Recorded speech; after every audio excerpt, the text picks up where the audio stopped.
নমস্কার বন্ধুরা, easy cooking blog video থেকে আপনাদের স্বাগত। আজকে আমি রান্না করে দেখাবো পালং শাক। চলুন শুরু করা যাক। আমি এখানে হাফ কেজি পালং শাক নিয়ে নিয়েছি। শাকগুলোকে কেটে ভালো করে ধুয়ে নিয়ে নিয়েছি। চুলায় কড়াই বসিয়ে দিয়েছি। কড়াইয়ে তেল দিয়ে দিয়েছি। তেলটা গরম হয়েছে, এতে দিয়ে দেব পেঁয়াজ কুচি, দিয়ে দেব কাঁচামরিচ চেরা, দিয়ে ভালোভাবে পেঁয়াজটাকে ভেজে নেব।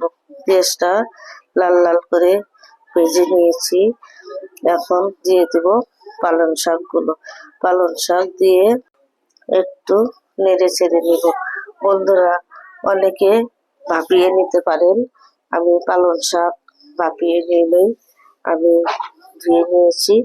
এভাবেই রান্না করব। পালং শাকের জল দিয়েই শাকটাকে সেদ্ধ করে নেব। দিয়ে দিলাম সামান্য লবণ দিয়ে আবারও নেড়ে ছেড়ে লবণটাকে মিশিয়ে নেব। পালং শাকে বেশি লবণ দেওয়া যাবে না, লবণ দিলে শাকগুলো অল্প হয়ে যায়। দিয়ে দিলাম ঢাকনা দিয়ে ভালোভাবে সেদ্ধ করে নেব। ফিরে আসলাম কিছুক্ষণ পর। দেখুন বন্ধুরা, শাক থেকে জল বেরিয়ে এসেছে। আমি এই জল দিয়েই আজকে শাকটাকে রান্না করে নেব। এই জলেই ডাঁটাগুলো সব সেদ্ধ হয়ে যাবে। দেখুন বন্ধুরা, কইটুকু হয়ে গিয়েছে। আবারও ঢাকনা দিয়ে কিছুক্ষণ সেদ্ধ করে নেব। জল শুকানো পর্যন্ত এভাবেই নেড়ে চেড়ে রান্না করে নেব। এখানে শুকনো মরিচ দিলেও ভালো লাগে, তবে আমি কাঁচা মরিচ দিয়ে দিয়েছি। সবুজ সবুজ শাক ভাজি খেতে অনেক ভালো লাগে।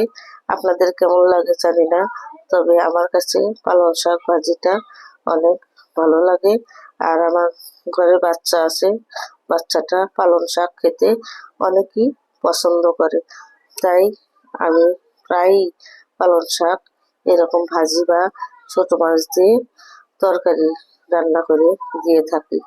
আজকে আমি ভাজি করেই দেখাবো। দিয়ে দিলাম ঢাকনা দিয়ে আবারও কিছুক্ষণ সেদ্ধ করে নেব। আমার পালং শাকটা ভাজা হয়ে গিয়েছে, জল ঝরে গিয়েছে।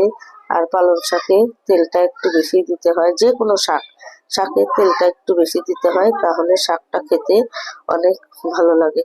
বন্ধুরা, আপনারা আমার চ্যানেলে যারা এখনো সাবস্ক্রাইব করেন নাই, অবশ্যই অনুরোধ রইল সাবস্ক্রাইব করে দিবেন এবং বন্ধুদের মাঝে শেয়ার করে দিবেন।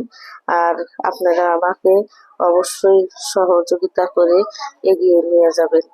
আপনারা আমাকে এগিয়ে নিয়ে না গেলে আমি এগোতে পারবো না।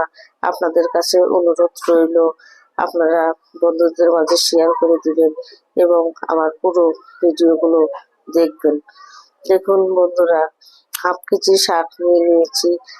কইটুকু হয়ে গিয়েছে, এই জন্য লবণটা বুঝে শুনে দিতে হবে, কারণ পালং শাক ভাজলে অল্প একটু হয়ে যায়। আমার শাকগুলো ভাজা হয়ে গিয়েছে। দেখুন বন্ধুরা, কত সুন্দর কালার। আমি এখন শাকগুলোকে উঠিয়ে পরিবেশন করব। আমার শাক ভাজি যদি আপনাদের ভালো লেগে থাকে, লাইক কমেন্ট সাবস্ক্রাইব করে দিবেন, বন্ধুদের মাঝে শেয়ার করে দিবেন। আবারও নিয়ে আসবো নতুন কোনো রেসিপি। সুস্থ থাকুন, ভালো থাকুন। আপনাদের অনেক অনেক ধন্যবাদ। ভালো থাকবেন।